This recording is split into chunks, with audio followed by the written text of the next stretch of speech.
Bonjour et bienvenue à la première webconférence sur les dons de bienfaisance et les dons planifiés de la Faculté d'agriculture et d'alimentation. Mon nom est Éric Leblanc et je suis le directeur au développement philanthropique de la Faculté depuis 2014.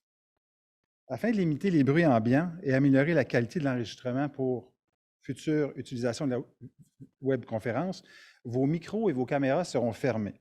Si vous souhaitez poser des questions, nous vous invitons à utiliser le clavardage, communément appelé le chat.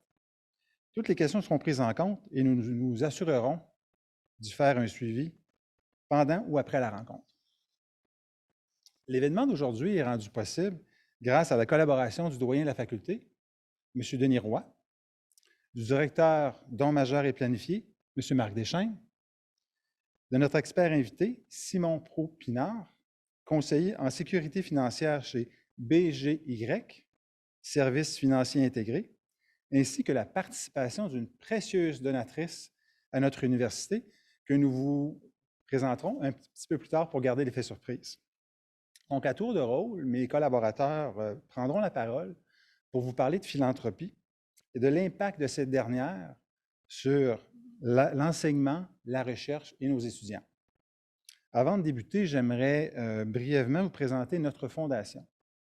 La Fondation de l'Université Laval est la plus importante fondation de la région de Québec. Elle est vouée exclusivement au soutien de l'université et à son développement depuis plus de 50 ans.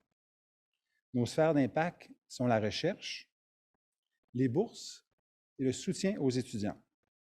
Nous comptons pour ce faire sur plus de 800 fonds, lesquels sont tous d'excellents véhicules pour supporter notre université et ses étudiants.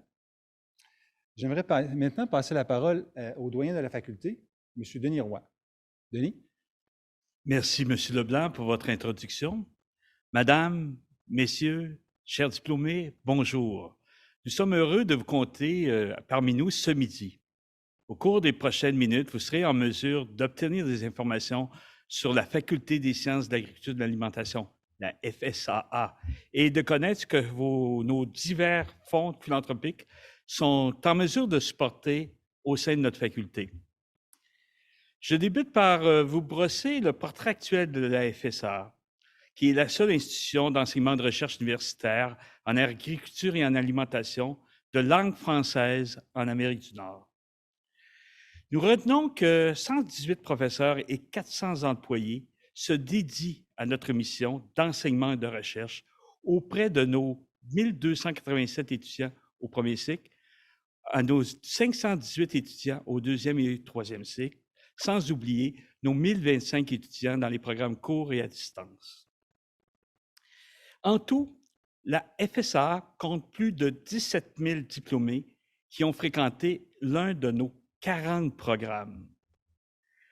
Nos chercheurs sont répartis dans 5 départements et une école, et ils ont été en mesure d'obtenir l'an dernier plus de 38 millions de dollars en fonds de recherche annuels, dont 50% provient de partenariats, et ça continue.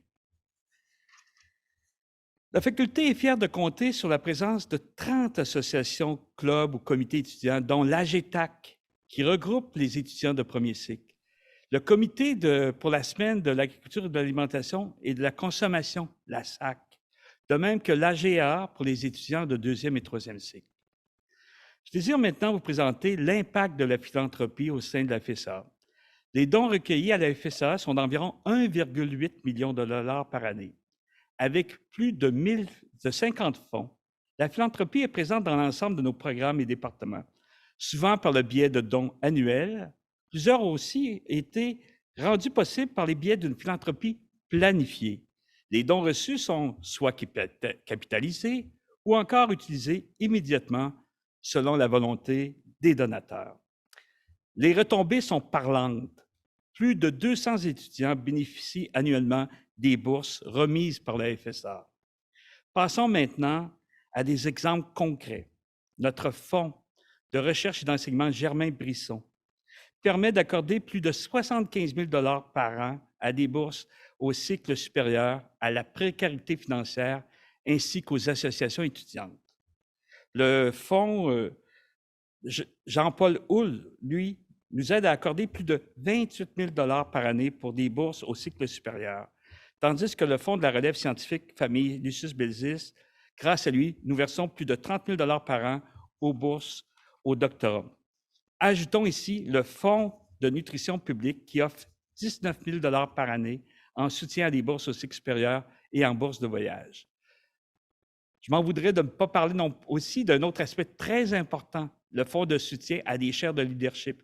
Notre toute dernière, c'est celle sur la production et la transformation d'insectes comestibles. Nous avons engagé cette année une nouvelle professeure dans le domaine grâce aux 630 000 qui ont été consentis par 16 partenaires pour soutenir son recrutement. Une information à retenir. Au Québec, le montant moyen des successions est de 60 000 $. Imaginons un moment que chacun de nos 17 000 diplômés prévoit une contribution de 1 % à la FSA. Nous pourrions aller beaucoup plus loin dans notre mission de soutenir la recherche, l'enseignement et le transfert de connaissances à la collectivité. Dans les prochaines années, les grands projets de la faculté sont comme la rénovation du pavillon Paul Comtois, la création de chaires et de programmes, par exemple, en sécurité alimentaire, de même que des initiatives dans le domaine du numérique et de l'intelligence artificielle. C'est ça nos priorités. Donc, pour terminer, chers participants, participantes, chers diplômés, la direction facultaire, le corps enseignant et le personnel de la faculté se joignent à moi pour vous remercier de votre participation. N'oubliez pas, fer de lance du secteur bioalimentaire, la Faculté des sciences de l'agriculture et de l'alimentation innove et apporte des solutions concrètes à l'industrie et des consommateurs. Merci de votre attention. Merci habilement dressé un portrait de la faculté et de montrer l'impact de la philanthropie au sein de notre faculté. Donc, vous êtes en mesure de le constater, la philanthropie est déjà très active et bien présente dans la faculté, mais on veut encore aller plus loin. Donc, j'aimerais maintenant passer la parole à mon collègue Marc Deschaines. Marc? J'ai le plaisir aussi de vous présenter notre expert invité, qui est membre de l'Ordre des comptables agréés du Québec depuis 2013. Il est un diplômé de l'Université Laval. Il s'est joint à la firme BGY, Services financiers intégrés, en 2015, après avoir travaillé plus de 5 ans chez PwC. Actuellement associé au département d'assurance de personnes chez BGY, sa pratique professionnelle touche les enjeux liés à l'assurance de personnes, que ce soit dans des contextes de protection personnelle, de gestion de risques d'affaires ou de planification et de stratégie successorale. Depuis 2016, et par l'intermédiaire de l'Ordre des CPA du Québec, il donne en collaboration un cours de perfectionnement professionnel intitulé « Assurance de personnes, concept, mythes et prise de décision ».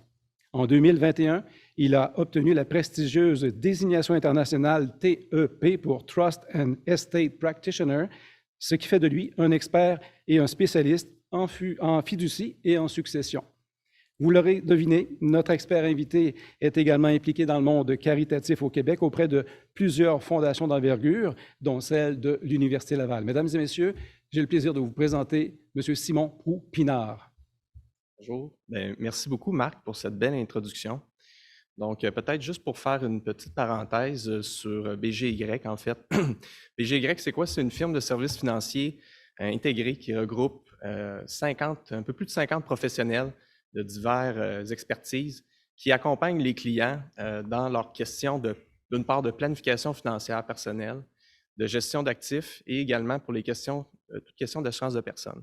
Donc, au quotidien, on accompagne les clients pour des questions de planification de retraite, planification successorale, gestion d'actifs et également, on va parler aussi à l'occasion de dons planifiés. Et donc, c'est une expertise qu'on a à l'interne et ça me fait plaisir aujourd'hui d'être présent pour vous partager un peu le concept de dons planifiés et quelques stratégies de base. Donc, le but de la conférence, de ma présentation, c'est de vous aborder le concept en général de don planifié. Qu'est-ce qu'on entend lorsqu'on parle d'un don planifié? Puis également, je vais faire le tour de quelques stratégies qu'on utilise de façon courante dans des cas précis afin de maximiser le potentiel de don d'un donateur potentiel. Donc, don planifié. Qu'est-ce qu'on entend par don planifié? Souvent, les gens font l'association qu'un don planifié, c'est un don testamentaire. Je prévois de faire un don dans mon testament. C'est vrai, mais le don planifié est une approche beaucoup plus large et holistique. En fait, je pourrais résumer le don planifié comme une démarche de réflexion, un processus de réflexion où un donateur va tenter d'atteindre les objectifs philanthropiques tout en respectant, tout en étant conscient de son contexte familial, fiscal, financier et légal. Donc, en d'autres mots, on cherche à, d'une part, réaliser les objectifs philanthropiques et d'optimiser le potentiel du don d'une personne. Donc, c'est cette démarche-là qu'on entend lorsqu'on parle de don planifié. C'est sûr que les motivations du donateur, c'est le point central ici lorsqu'on parle d'un don important. Donc, à la base, il faut respecter qu'est-ce que le donateur souhaite accomplir et de la façon dont il souhaite le faire. Ceci étant dit, il y a un volet financier non négligeable, un volet fiscal important qu'il faut tenir compte et tenter d'optimiser de sorte à augmenter le potentiel, finalement, du don que la personne souhaite effectuer. C'est quoi les variables déterminantes lorsqu'on parle de don planifié? Premièrement, on va parler des préférences du donateur. Est-ce que la personne souhaite donner du vivant au décès? C'est sûr que si je donne l'option à un donateur devant moi de donner 100 000 $ aujourd'hui ou de le donner au décès, je vous dirais qu'en général, les gens préfèrent donner du vivant. Pourquoi? Tout simplement parce qu'ils peuvent voir l'impact de leur don. Donc, ils vont voir ça va être quoi les répercussions du don versus un don au décès ou est-ce que finalement, au lieu de donner de main chaude, on donne de main froide. Ceci étant dit, dans bien des cas, les gens ont une crainte au niveau financier. Donc, pour la majeure partie de la population, si je devance mon don immédiatement, est-ce que ça peut me mettre en problème financier si, par exemple, je vis jusqu'à 95 ans et je viens d'être à court de fonds? Donc, est-ce que mon patrimoine va être suffisant pour me soutenir ma retraite si je donne du vivant? Donc, dans bien des cas, malheureusement, le don du décès sera l'option à retenir parce que finalement, on va léguer ce qui va rester. Donc, si je décède aujourd'hui ou dans 30 ans, je vais léguer le résidu ou des fois, on va prévoir un legs particulier, mais c'est plus sécuritaire. Donc, c'est une optique à regarder. Un autre point important que les gens ne sont pas conscients, c'est qu'il y a des avantages fiscaux très importants lorsqu'on fait des dons à des organismes reconnus. Donc, la question qu'on va poser aux donateurs, c'est est-ce que tu souhaites, par exemple, si tu souhaites faire un don de 10 000 $, souhaites-tu faire un don de 10 000 $ et qu'on s'organise pour que le don te coûte le moins cher au net? Parce qu'il y a des avantages fiscaux qui vont venir réduire le coût du don. Donc, lorsqu'on fait, par exemple, un don de 10 000 $, ça ne nous coûte pas réellement ça si on est capable d'aller chercher des avantages fiscaux. L'autre optique, c'est peut-être que cette personne-là est prête à amputer son patrimoine de 10 000 $. Donc, en supposant que net de tous les avantages fiscaux, ça me coûte 10 000 $, quel est le montant de don que je pourrais effectuer? Donc, vous voyez qu'il y a deux façons de voir les choses. Donc, ça sera regardé avec les donateurs. Un point super important, c'est l'optimisation fiscale. On va en parler plus tard un peu des notions fiscales de base, mais ce qui est important à retenir, c'est que il faut s'arranger, c'est un des points les plus importants, c'est qu'il faut s'assurer que lorsqu'on fait un don, que le moment du don va suivre avec des années de forte imposition. Pour s'assurer de pouvoir utiliser 100% de tous les avantages fiscaux qui nous sont octroyés par le gouvernement lorsqu'on fait des dons. Donc ça, c'est la règle de base, lorsqu'on planifie un don important. Donc, on veut répondre à trois questions. Qu'est-ce qu'on va donner? Est-ce que je vais donner de l'argent? Est-ce que je vais donner des titres cotés en bourse, des biens matériels, de l'assurance vie? Quand est-ce que je vais le donner? Est-ce que je vais faire un don du vivant? Je vais faire un don immédiatement? Est-ce que je vais le répartir sur plusieurs années? Est-ce que je vais donner au décès ou une combinaison de tout ça? Et dans certains cas, c'est qui devrait faire le don? Est-ce que ça devrait être le donateur lui-même à titre de particulier? Ou dans certains cas, il y a des gens qui possèdent des sociétés privées qui ont des actifs. Est-ce que ça devrait plutôt être la société qui donne plutôt que le particulier? Donc, on répond à ces trois questions-là en don planifié. Qu'est-ce qu'on donne? Quand on le donne et qui donne? Un point, juste une petite parenthèse de vécu, pour toutes les personnes qui songent à faire des dons importants, rencontrer des professionnels au niveau légal, au niveau fiscal, comptable, conseiller financier. Faites-vous accompagner. C'est une approche qui est globale, holistique. Il faut être cohérent entre ce qu'on va prévoir dans le testament, quand est-ce qu'on va payer de l'impôt, à quel moment c'est judicieux de faire le don et qu'est-ce qu'on devrait donner comme titre. Est-ce qu'on a suffisamment de fonds? C'est une approche, c'est un travail d'équipe. Donc, et bien souvent, ce qu'on retire de cette expérience-là, c'est que les donateurs, souvent, vont sous-estimer leur potentiel. Si vous n'avez pas vous-même accès ou vous n'avez pas des conseillers que vous connaissez, n'hésitez pas à vous référer aux fondations. Les fondations, comme la Fondation Université Laval, ont accès à des experts externes qui peuvent venir en support pour vous éclairer, pour s'assurer de prendre les meilleures décisions possibles. Je vais maintenant parler brièvement des règles fiscales qui régissent les dons. Okay? Donc, le plus gros avantage, c'est que lorsqu'on fait un don au niveau de particulier, on va recevoir un reçu de charité si c'est fait à un organisme reconnu. Ce reçu-là va permettre d'avoir un crédit pour un particulier, un crédit d'impôt qui va venir réduire l'impôt à payer, tout dépendamment du montant du don et du revenu imposable. Donc, pour le premier 200 $, ce qui est prévu, c'est qu'on va avoir un crédit d'impôt de 32,53 %. Donc, on va venir réduire le coût du don de 32 %.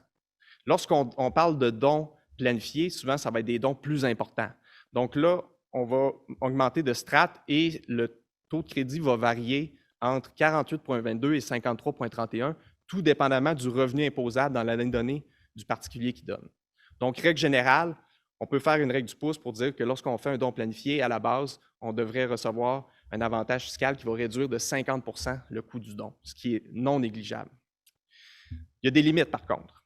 Okay? Au fédéral, on ne peut pas venir, dans une année donnée, chercher plus que 75 % du revenu net sous forme de don. Donc, on ne peut pas, il y a une limite. Au niveau provincial, le seuil est à 100 %. C'est sûr que lorsqu'on veut optimiser le don, on va souvent se limiter à 75 % pour être sûr de ne pas perdre l'efficacité et de perdre une partie du crédit au niveau du fédéral parce qu'on a défoncé le plafond. Dans tous les cas, évidemment, si on parle de dons importants, dans bien des cas, les gens n'auront pas nécessairement le revenu nécessaire pour venir récupérer tous les avantages fiscaux. Donc, la loi prévoit qu'il est possible de faire un report prospectif de 5 ans. Okay? Donc, on a 5 ans, une fenêtre de 5 ans pour venir utiliser 100 % des avantages fiscaux. Donc, lorsqu'on va planifier un don, bien, on va s'assurer à la base que le don, on est capable d'aller chercher dans cette fenêtre-là les avantages fiscaux pour maximiser le potentiel du don. Au moment du décès, les règles sont différentes. Okay? Il n'y a pas de limite. Il y a un report rétrospectif, prospectif, avec des règles plus particulières que je ne rentrerai pas en détail. Néanmoins, c'est quelque chose que les professionnels vont regarder systématiquement pour être sûr, encore une fois, qu'on a la capacité de venir chercher à 100 % le potentiel du don.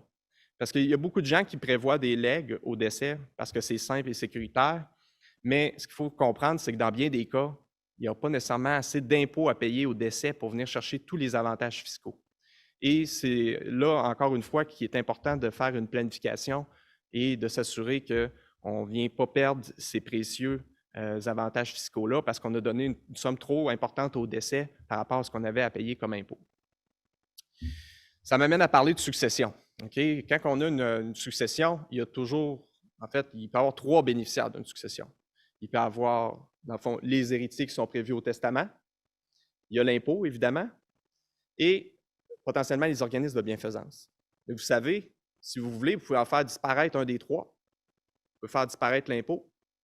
Il resterait finalement les héritiers et les organismes. De quelle façon? En donnant plus à des organismes. On va recevoir des avantages fiscaux, et on peut carrément éliminer l'impôt. Donc, dans notre jargon, on dit autrement, bien, en fait, vous pouvez vous substituer carrément au gouvernement dans leur rôle social, puis décider vous-même qui vous voulez avantager. Un petit exemple, l'exemple qu'on utilise au hockey, donner son 110 %, comme l'expression le dit. Vous avez une succession hypothétique d'une valeur de 660 000 avec 3 héritiers. On estime un impôt au décès, dans ce cas-ci, de 60 000 $. Donc, si on ne fait pas de don, on va payer l'impôt. Il va rester 600 000 à distribuer en part égale aux 3 enfants, donc 200 000 chacun. Mais comme j'ai dit, si on veut, on peut faire sauter l'impôt. Donc, en supposant un retour de 50 % sur le reçu, il faudrait faire un don de 120 000 pour pouvoir éliminer 100 % l'impôt. Évidemment, la succession restante sera de 540 000, ce qui va laisser 180 000 aux enfants. Donc, un petit peu moins aux enfants, mais par contre, on aura avantagé un organisme pour 120 000 et la succession totale aurait été de 660 000 au lieu de 100 000. C'est juste un petit exemple ludique qui démontre le potentiel des dons planifiés. Ça m'amène maintenant à parler de stratégie de dons planifiés, okay? Parce qu'il y a plusieurs stratégies courantes qu'on va utiliser systématiquement dans tous les cas. On va regarder dans un contexte, parce que ce qu'il faut comprendre, c'est que chaque donateur a son propre contexte et on ne peut pas non plus formuler de règles générales qui s'appliquent à tous. Donc, les recommandations, on ne peut pas les faire sauf sous analyse de tous les faits. Mais néanmoins, c'est des stratégies qu'on va regarder qui pourraient s'appliquer potentiellement aux donateurs. Donc, ce qu'il faut comprendre, c'est qu'au niveau fiscal, il y a 3 ingrédients utiles en don planifié. Premièrement, il y a l'allègement fiscal qu'on reçoit en vertu du don de charité. Lorsque c'est un particulier, j'avais mentionné que c'est un crédit d'impôt. Si c'est une société qui fait le don, on va parler d'une déduction. C'est un peu différent au niveau fiscal, mais je vous dirais que globalement, l'effet est sensiblement le même. Donc, ça fait partie de tous les dons. On ne s'en passe pas, évidemment. On veut l'utiliser au maximum. Ensuite de ça, on peut utiliser l'assurance-vie dans un contexte non planifié. Ce qu'on va voir plus tard, c'est que l'assurance-vie peut avoir un effet multiplicateur qui peut augmenter le potentiel d'un don.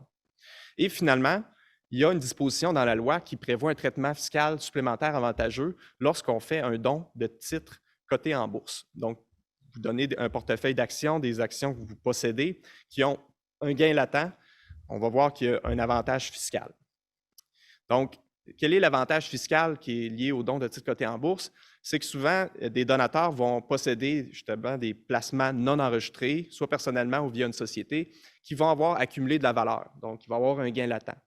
Si vous vendez un titre que vous avez payé, par exemple, 60 $ et que vous vendez 100 $, bien, vous avez un profit. Si c'est dans un placement non enregistré dans une société, il y a un gain en capital. Donc, il y a un impôt à payer. Si on regarde un exemple ensemble, avec un exemple ici d'un portefeuille de titres qui vaut 100 000 $ qu'on a payé 60 000 puis qui a pris de la valeur au fil des années, mais si on le vend, on va avoir un gain en capital sur le profit, un profit de 40 000 et la loi prévoit que le gain en capital est imposable seulement à 50 %. Donc, dans notre déclaration d'impôt, on va rentrer 20 000 $ de gain en capital imposable. Et c'est sur ce 20 000 $ qu'on paye l'impôt. Supposons qu'on est au taux marginal supérieur, actuellement c'est 53,31 %. Ça veut dire qu'on paierait 10 662 $ d'impôt et il nous resterait grosso modo 90 000 $. Si plutôt que de vendre les titres et de donner le résidu, on donnait directement les titres à l'organisme de charité. L'organisme de charité, de son côté, souvent les organismes de moyenne grande envergure, ont eux-mêmes des comptes de courtage. Donc, ils peuvent recevoir des titres et ils peuvent les vendre à leur discrétion eux-mêmes puis encaisser l'argent et un organisme est exempt d'impôt. Mais la loi, ce qu'elle prévoit, si on fait un don de titres cotés en bourse, c'est qu'on va être exempté sur cette imposition-là qu'on aurait eue si on avait vendu des titres. Donc, on fait un don de titres plutôt de 100 000 $, on évite de payer le gain en capital et on reçoit un reçu de charité en plus sur la juste valeur marchande des actions. Donc, supposons que c'est 100 000 $. Ça veut dire qu'ici, on va avoir fait un don de 100 000 $ à l'organisme, 53 000 $ de crédits fiscaux et on a évité 10 000 $ d'impôts à payer, ce qui vient diminuer le coût du don. Donc ça, c'est un exemple qui démontre que c'est un actif qui est intéressant à privilégier quand on parle de dons planifiés parce qu'il y a un petit bonbon fiscal de plus que de faire un chèque, par exemple.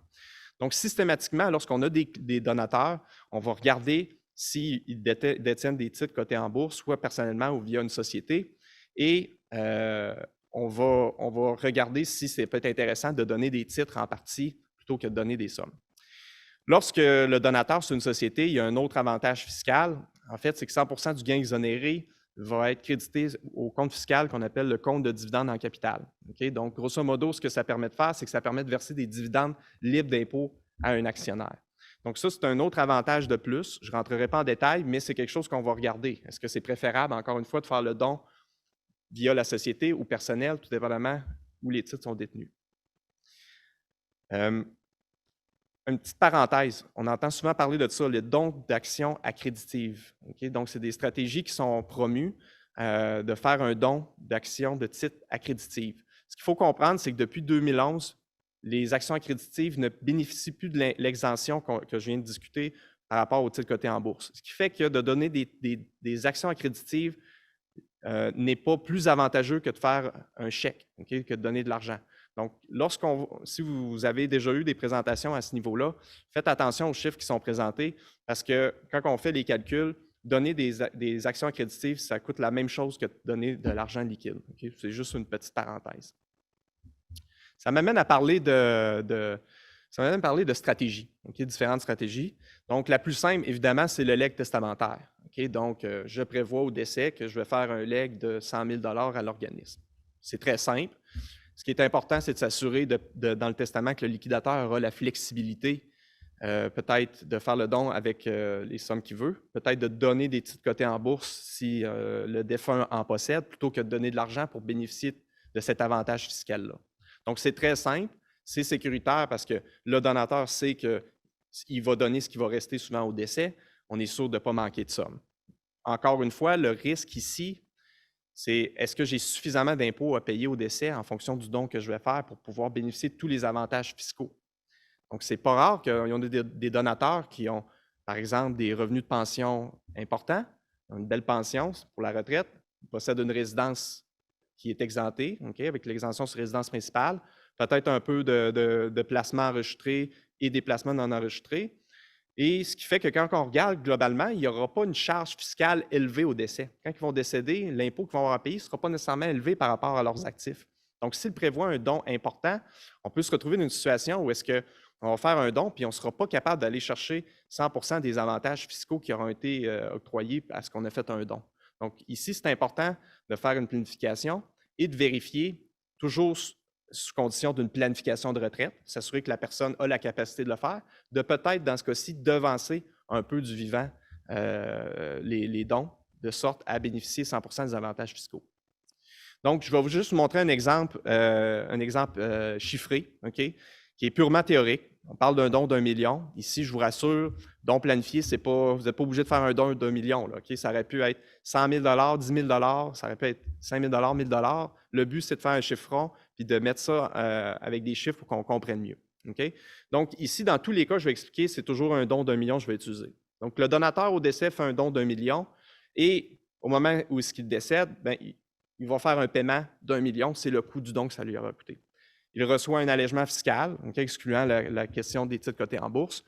S'il est au taux marginal supérieur, c'est un crédit qui va lui permettre de sauver 533 000, ce qui veut dire qu'au net, le don n'aura pas coûté 1 million, mais bien 466 000. Donc, on dit ici que le don a coûté 46,7 %, le coût net du don. Donc, c'est vraiment la stratégie la plus simple. Si on peut, ça peut être intéressant de devancer les dons du vivant. Ça demeure simple. On peut encore utiliser les mêmes stratégies. On peut donner des titres cotés en bourse. Qu'est-ce qui est le fun pour l'organisme, c'est qu'on a accès immédiatement aux sommes. Et pour le donateur, c'est intéressant aussi parce qu'on voit l'effet du don dans le temps. Un autre point qui est important aussi de considérer lorsqu'on fait un don du vivant versus du décès, c'est que la valeur de l'argent n'est pas pareille dans le temps. Donc, je prends toujours mon exemple d'un don d'1 million. Supposons qu'ici, la personne, c'est un homme de 60 ans. Un homme de 60 ans a une espérance de vie à peu près théorique de 85 ans, ce qui veut dire que s'il faisait un don testamentaire, il ferait un don dans 25 ans. Mais s'il veut donner le même million aujourd'hui, puis que fiscalement, on juge que la meilleure façon, c'est de faire 10 paiements de 100 000 $. Donc, on va voir ici que le paiement à la ligne paiement pour don, c'est 10 fois 100 000, donc 100 000 par année. Bien, ça vaut combien ça si on se projette dans le temps à l'année 25, au moment du décès, pour se comparer au don testamentaire? Bien, 10 paiements de 100 000 actualisés à 4 % ça équivaudrait à faire un don d'1 469 000. Donc, c'est important de considérer que le don que vous prévoyez du vivant vaut plus cher que celui que vous allez faire dans 25 ans. Au niveau du coût du don, évidemment, ça leur a coûté 1 469 000 si on se positionne au moment du décès pour se comparer. Et les allègements fiscaux seront les mêmes que le don au décès. Supposons que c'est de l'argent qu'on a donné, donc le coût du don sera le même. Donc, ça termine cette stratégie-là.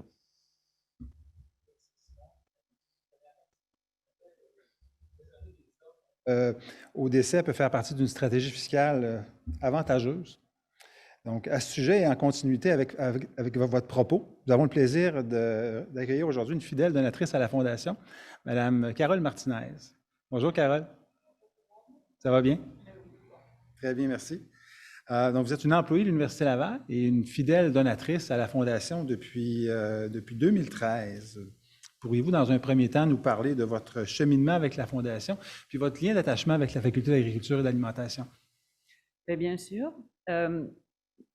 Mon attachement à la Faculté d'agriculture, je suis quand même une étudiante d'agriculture, pas de la Faculté de l'Université Laval.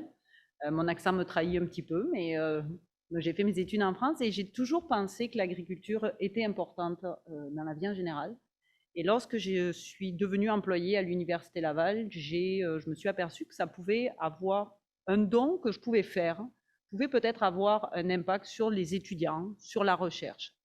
Donc, dès le départ, j'ai décidé de m'investir au moyen que je pouvais, à ce moment-là, d'appuyer en fait les étudiants et la recherche à la faculté d'agriculture.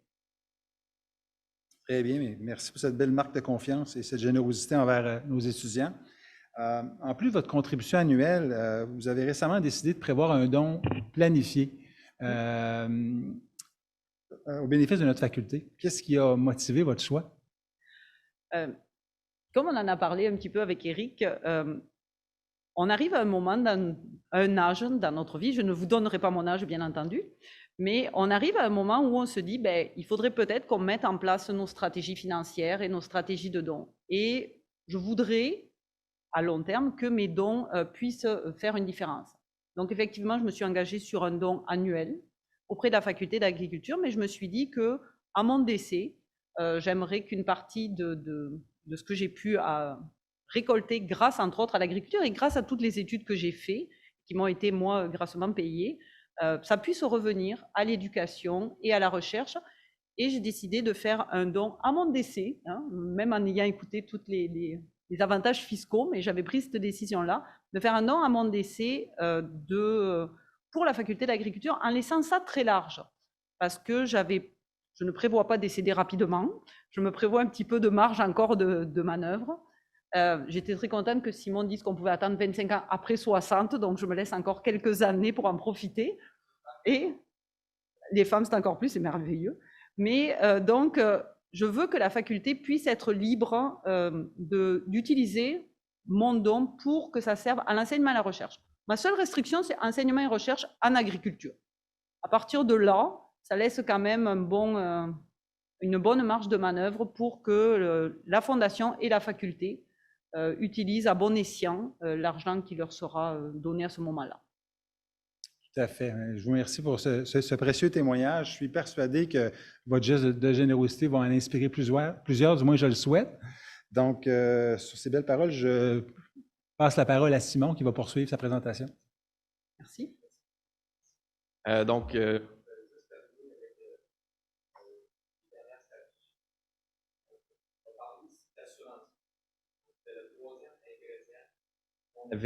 Que j'avais énuméré, donc on va voir de quelle façon on peut utiliser. L'assurance vie, qu'est-ce qui est intéressant, c'est que dans la structure d'un contrat d'assurance vie, dans la forme du produit, c'est un produit qui se concorde bien, qui se jumelle bien avec le concept de don planifié. Pourquoi?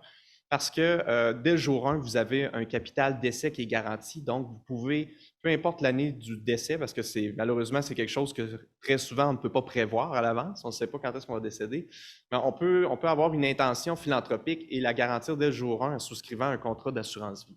Okay? Donc, on va voir aussi qu'il y a un effet multiplicateur lorsqu'on souscrit un contrat d'assurance vie, ce qui peut bonifier finalement la capacité de don.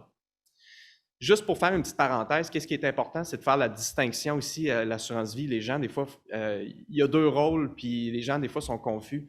C'est que l'assurance vie peut jouer un rôle de protection à la base. Dans bien des cas, on va souscrire un contrat d'assurance vie parce que, bon, on a des personnes qui sont dépendantes financièrement de nous, des enfants, peut-être un conjoint qui ne travaille pas, qui fait que si demain matin, on décédait d'un accident, on pourrait laisser notre succession dans le trouble, okay, au niveau du revenu qu'on ne gagne plus pour subvenir au train de vie. Okay? On va souvent utiliser de l'assurance temporaire pour couvrir ces risques-là. On veut que le coût soit le plus faible possible. Okay? Lorsqu'on parle de don planifié, on ne parle pas de protection. L'assurance vie va être utilisée dans son rôle de placement successoral. Ou est-ce que là, on va utiliser un produit d'assurance permanente? Ou est-ce que là, on est sûr et certain qu'on va encaisser le capital d'essai? Okay? Et ce qu'on va voir, c'est que la prime ne représente pas un coût lorsque l'assurance vie est souscrite dans un contexte successoral. Pourquoi? Parce que je vais donner des sommes à l'assureur, mais je vais avoir un capital d'essai garanti en contrepartie. Et ce qu'on va voir, c'est que dans la majorité des cas, l'assureur va nous en donner plus que ce qu'on va lui donner. Ce qui va faire que ça va être rentable. On va donner moins à l'assureur que ce qu'il va nous redonner. Il y a un rendement, ce qui fait que l'assurance vie dans ce type-là, c'est un placement. C'est un placement, évidemment, pour les autres, c'est pour la succession. La succession peut inclure des organismes de charité. Donc, un exemple concret, okay, si vous avez un homme et une dame de 50 ans chacun qui ont souscrit à un contrat conjoint, où est-ce que le capital d'essai va être payé au dernier des décès, bien, on peut assurer pour 2 millions, on va payer une prime de 17 420 par année. Cette prime-là va être payable à vie. Donc, l'espérance de vie dans ce cas-ci serait à 90 ans, ce qui veut dire qu'après 40 années de paiement, si on décède, on va avoir payé 696 000, 700 000 de primes. L'assureur, lui, va nous verser 2 millions. C'est là on voit ici la rentabilité. On va faire 1,3 de profit. Si on décède à 100 ans, mettons qu'on y vive très vieux, on leur souhaite, bien, même rendu là, les primes auront été de 871 000 pour le même capital de décès de 2 millions. C'est là qu'on va voir que l'assurance vie peut jouer un effet multiplicateur si on l'utilise dans un contexte de don planifié. Il y a plusieurs façons, il y a 2 façons de voir l'assurance vie avec le concept de don. Soit qu'on va utiliser le capital d'essai à titre d'objet du don, donc on va désigner l'organisme comme bénéficiaire pour qu'il encaisse le capital d'essai de l'assurance vie, ou dans certains cas, on va faire des dons du vivant, puis on va utiliser un contrat d'assurance vie dans le but de reconstituer le patrimoine qu'on aura épuisé en partie parce qu'on va avoir fait un don de notre vivant. Okay? Donc, il y a 2 façons d'utiliser l'assurance vie. Donc, la façon la plus simple, c'est de souscrire un contrat d'assurance vie et de désigner l'organisme comme bénéficiaire. Okay? Donc, le donateur va rester titulaire du contrat et le bénéficiaire, au moment du décès, sera l'organisme. Okay? Donc, l'allègement fiscal, dans ce cas-ci, sera reçu au moment du décès. Okay? Donc, lorsqu'on décède, l'organisme va encaisser le capital d'essai. En passant, c'est pas obligé d'être l'organisme n'est pas obligé d'être bénéficiaire. Okay? Si on veut, on pourrait prévoir plutôt un legs testamentaire du montant égal au capital d'essai pour nous donner la souplesse dans ce cas-ci, si on a encore une fois des titres cotés en bourse, de venir bénéficier de cet avantage-là. Okay? Donc, c'est des vases communicants. Donc, il y a une planification qui est importante. Donc, il n'y aura pas d'allègement fiscal du vivant. Donc, on paye les primes d'assurance, on n'a pas d'avantages fiscaux, mais ça va être encaissé au moment du décès. Évidemment, si le donateur change d'idée, il y a possibilité de changer de bénéficiaire ou de changer son testament. Qu'est-ce que ça donne comme résultat avec un exemple concret? Toujours notre homme de 60 ans. Bien, une assurance vie, dans ce cas-ci, qui coûterait 10 fois 100 000 $, donc on paierait 10 paiements de 100 000 puis qui serait libéré après, donnerait un capital d'essai de 2,3 millions pour un homme de 60 ans. Donc, ça veut dire que je vais avoir payé 10 fois 100 000 $. Et comme dans mon exemple précédent, on a vu que 10 fois 100 000 $, ça vaut combien dans 25 ans? Ça vaut 1 469 000. Bien, ça veut dire que pour financer ce don-là de 2,3 millions, ça leur a coûté au donateur, toujours à l'année du décès, pour comparer des dollars avec des dollars à la même année, ça leur a coûté 1 469 000. Mais l'organisme va encaisser 2,3. On va recevoir un reçu sur 2,3 dans ce cas-ci, et ça va donner un crédit de 1 226 000, ce qui veut dire qu'au net, à l'année 25, ça aura coûté 242 900 pour donner 2,3. 10,6. Donc, le coût net du don devient très faible ici. C'est là qu'on voit l'effet multiplicateur de l'assurance vie, okay, qui peut être très intéressant si on veut maximiser le potentiel d'un don. Okay? Évidemment, il faut avoir de l'impôt suffisamment à payer au décès. Okay? C'est un enjeu à regarder. Dans bien des cas, ce ne sera pas le cas. Donc, qu'est-ce qu'on fait dans ce cas-ci? On peut utiliser une autre variante, c'est qu'on va souscrire au même contrat d'assurance vie, mais plutôt que comme donateur demeurer propriétaire, dès le jour 1, on va désigner l'organisme comme propriétaire et bénéficiaire du contrat. Et ce qu'on va s'engager à faire, c'est de payer les primes d'assurance nécessaires pour financer le contrat d'assurance vie. Donc, de cette façon-là, le donateur, puisqu'il va payer les primes à chaque année, va recevoir un avantage fiscal égal au paiement à chaque année qui va lui permettre de diminuer l'impôt du vivant. Okay? Donc, ça peut donner de la planification. L'organisme, pour lui, ça ne changera pas, ça va donner la même chose, il va encaisser le 2,3 millions au décès.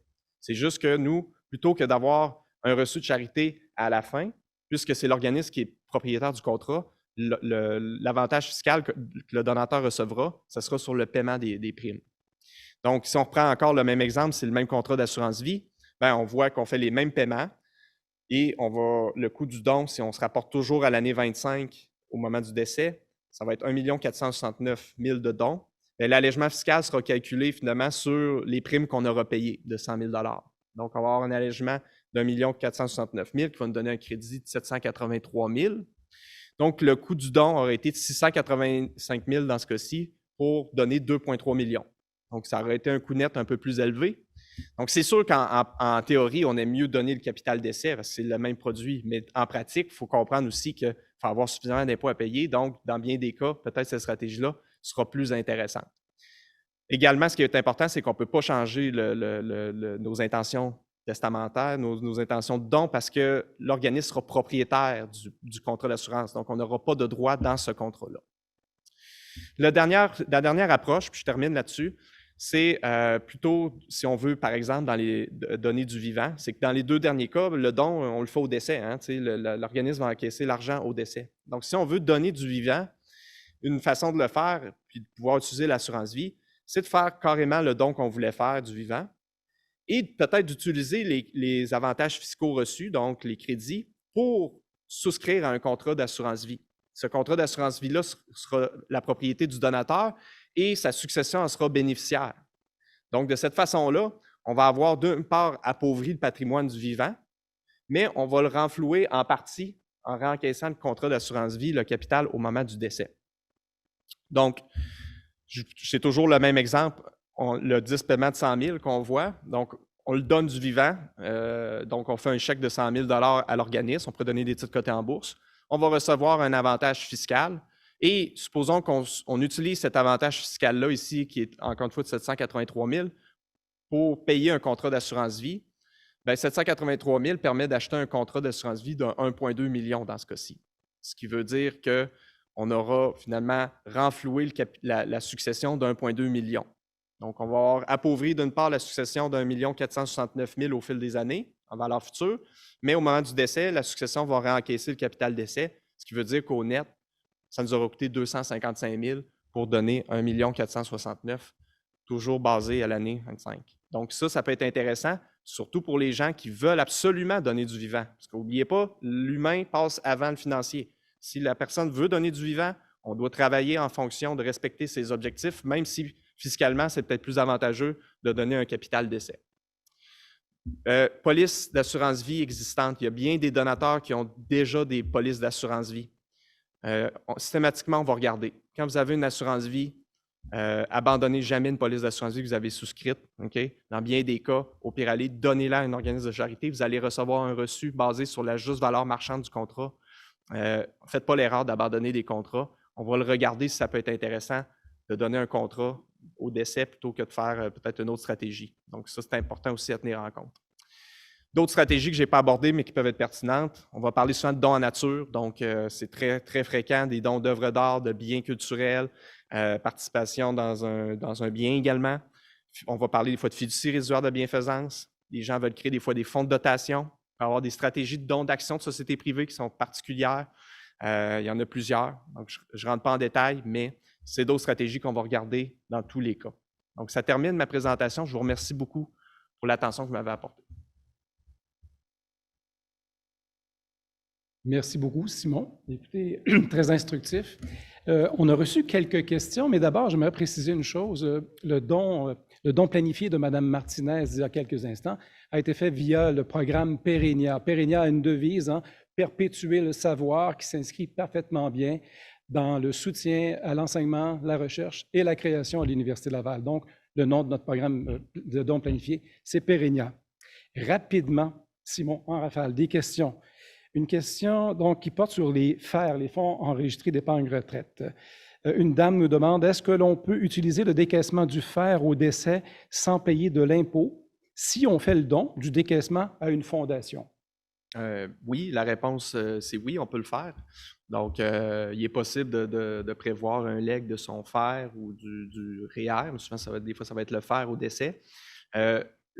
C'est sûr que financièrement, donner de l'argent ou donner un FER, fiscalement, au net, ça donne la même chose. Il n'y a pas d'avantage supplémentaire à faire un don d'un FER plutôt que de faire un don en argent au décès.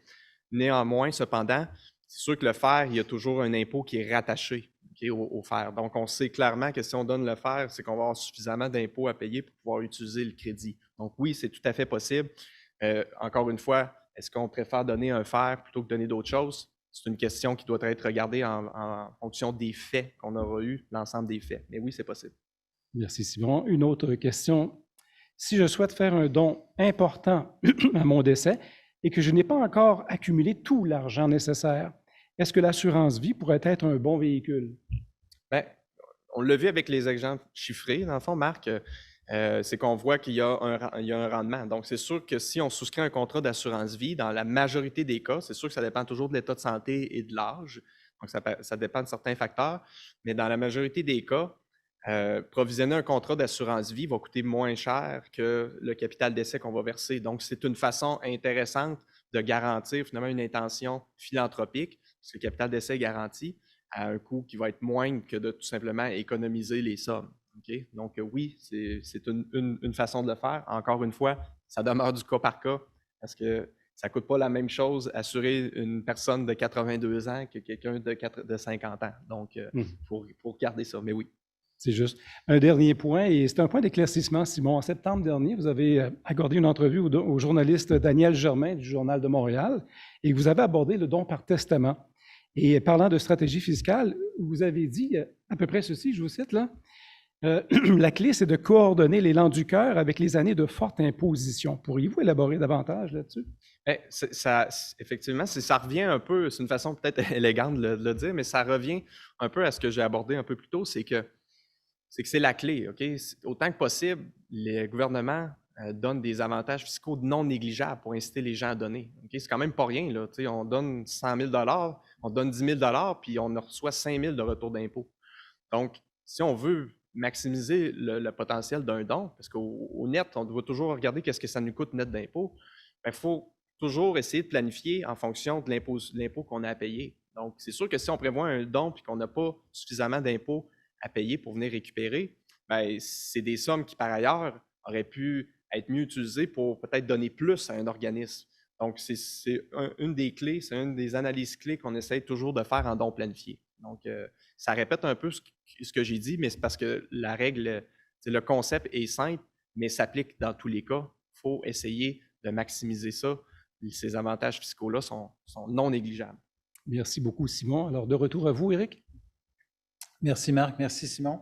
Donc, la webconférence tire maintenant à sa fin, mais nous aimerions, avant de conclure, vous offrir la possibilité de vous prévaloir d'une rencontre personnalisée avec Simon Propinard. En fait, si vous souhaitez ou prévoyez faire un don planifié en faveur de notre faculté, à court terme, nous offrons 3 séances conseils d'1 heure avec Simon. Ces séances sont évidemment sans frais et sans engagement de votre part. Donc, pour vous prévaloir de cette offre, il s'agira de nous écrire. Vous allez avoir toute l'information dans le courriel qu'on va vous acheminer suivant l'événement. J'espère que l'événement vous a plu. Avant de terminer, je souhaite remercier chaleureusement mes collaborateurs. Un grand merci. Sans vous, ça n'aurait pas été possible. C'est une première. On en est très contents. Puis, on va se laisser avec un petit vidéo de la faculté, en espérant que vous l'aimez. Merci. Bonne journée. Nourrir. Nourrir pour grandir, pour donner, pour recevoir, pour vivre. Nourrir simplement.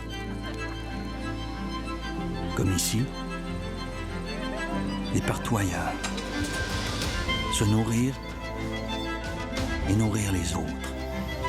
Nourrir pour évoluer, pour avancer, pour voir 10, 20, 30 ans dans le futur. Nourrir pour aujourd'hui et pour demain. Apprendre à se nourrir. Comment et pourquoi. Nourrir petits et grands et nourrir différemment. Comprendre la portée du mot, la puissance du verbe et la beauté du geste. En faire un incontournable. Et par-dessus tout, vouloir nourrir. Nourrir son monde, nourrir le monde.